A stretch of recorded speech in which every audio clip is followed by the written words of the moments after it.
ഒരു ഇടവേളയ്ക്ക് ശേഷം ഏജന്റുമാരുടെ കെണിയിൽപ്പെട്ട് വിദേശത്ത് എന്ത് ചെയ്യണമെന്നറിയാതെ എത്തി നിൽക്കുന്ന യുവാക്കളുടെ കഥനകഥ പുറത്തു വരികയാണ്.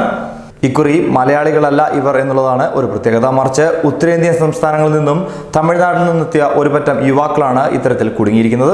ഏറ്റവും സങ്കടപ്പെടുന്ന കാര്യം എന്ന് പറഞ്ഞാൽ എന്തു ചെയ്യണമെന്നറിയാതെ ഭക്ഷണമോ പാനീയമോ മറ്റുമില്ലാതെ കനത്ത ചൂട് സഹിച്ച് പുൽമേട്ടിൽ തുണി വിരിച്ച് മരത്തിന് ചുവട്ടിൽ കിടന്ന് രാപ്പകലുകൾ തള്ളി നീക്കുന്ന ദുരന്ത കാഴ്ചയാണ് കാണാൻ കഴിയുന്നത്.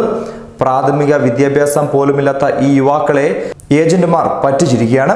ഇവരെ വിശ്വസിച്ചാണ് പലരിൽ നിന്നും കടം വാങ്ങിയും വീട്ടുകാരുടെയും ബന്ധുക്കളുടെയും സ്വർണം പണയം വെച്ചും ബാങ്ക് വായ്പയെടുത്തും ഉത്തരവാദിത്തത്തിന്റെ വലിയ ഭാരവും പേറി വിമാനം കയറി ഇവർ മറുനാട്ടിലേക്ക് എത്തിയത്. ആ വാർത്തയിലേക്ക്.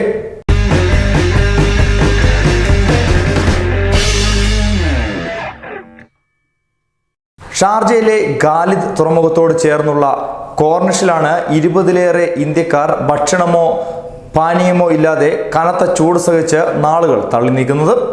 അവരെക്കുറിച്ചുള്ള വാർത്തകൾ ഇപ്പോഴാണ് പുറത്തു വന്നിരിക്കുന്നത്. ഉത്തരേന്ത്യൻ സംസ്ഥാനങ്ങളിൽ നിന്നും തമിഴ്നാട്ടിൽ നിന്നെത്തിയ യുവാക്കളാണ് എന്തു ചെയ്യണമെന്നറിയാതെ അൽ മജ്റ കോർണിഷിലെ റാഡിസൺ ബ്ലൂ ഹോട്ടലിനടുത്തുള്ള പള്ളിക്കരികിലെ പുൽമേട്ടിൽ തുണി വിരിച്ച് മരത്തിന് ചുവട്ടിൽ കിടന്ന് രാപ്പകലുകൾ തള്ളി നീക്കുന്നത്.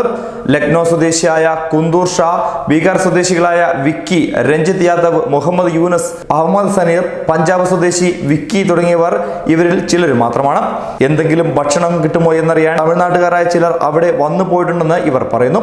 ഏജന്റിന് 1 ലക്ഷത്തോളം രൂപ നൽകിയാണ് പലരും സന്ദർശന വിസയിൽ ഇവിടെ എത്തിയിട്ടുള്ളത്. ഡൽഹി കേന്ദ്രീകരിച്ച് പ്രവർത്തിക്കുന്ന വ്യാജ ഏജന്റുമാരാണ് UAE-യിലെ വിവിധ കമ്പനികളുടെ പേരിൽ ഇവർക്ക് സന്ദർശന വിസ നൽകി പറഞ്ഞയച്ചിരിക്കുന്നത്.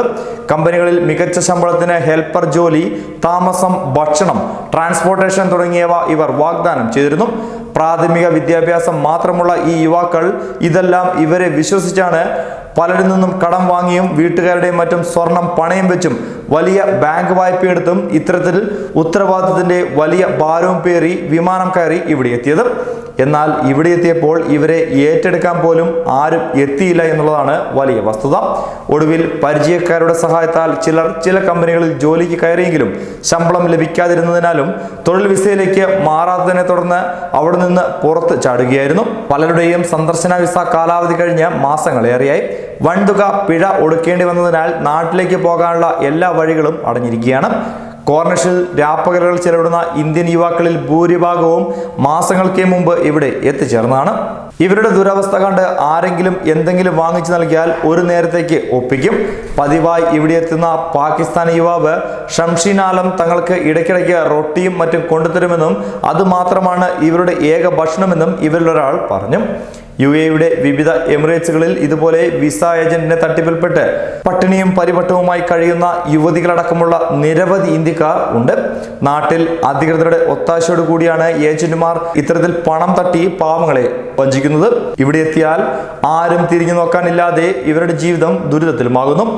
മാധ്യമ വാർത്തകൾ കണ്ട് മനസ്സിൽ കരുണ പറ്റിയിട്ടില്ലാത്ത മലയാളികളടക്കം ചിലർ ചെന്ന് കണ്ടു നൽകുന്ന ഭക്ഷണവും മറ്റു സഹായവുമാണ് ഇവർക്ക് രക്ഷയാകുന്നത്. അങ്ങനെ മലയാളികൾ തന്നെ ഇവരെ സംരക്ഷിച്ച് നാട്ടിലെത്തിക്കാമെന്ന് പറഞ്ഞാലും ഇത്തരത്തിൽ കടം വാങ്ങിയ തുകയില്ലാതെ എങ്ങനെ നാട്ടിലേക്ക് പോകാനാകുമെന്ന് ചോദിക്കുമ്പോൾ സഹായിക്കാൻ എത്തിയവരുടെ വരെ കണ്ണു നിറയുകയാണ്. എന്തായാലും ഇനി ഇത്തരത്തിൽ ഒരു യുവാവ് പോലും വിദേശത്തേക്ക് ഏജന്റുമാരുടെ തട്ടിപ്പിൽ പെടാതെ എത്തട്ടെ എന്ന് പ്രാർത്ഥിച്ചു പോവുകയാണ്.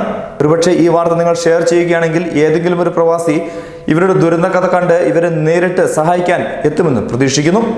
ന്യൂസ് ഡെസ്ക് പ്രവാസി മലയാളി.